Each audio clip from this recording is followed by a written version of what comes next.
So hello guys, meron lang tayong isang i-flex na nagtanong sa atin. Ang tanong ni Marvin Marbs Tovera sa Pungan.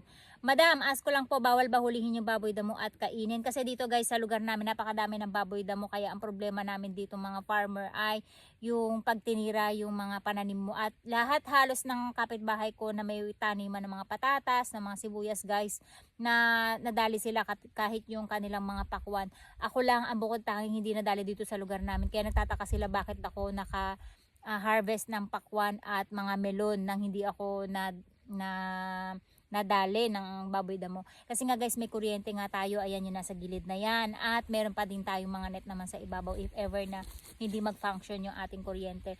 So ang tanong niya kung nakakain daw ba yung baboy damo at pwede daw bang hulihin. Yes, pwede pong hulihin yung baboy damo dito kung kayo ay lisensyado, kasi hindi pwedeng basta-basta makahuli ka lang ng hayop dito, kaya lahat dito ay license.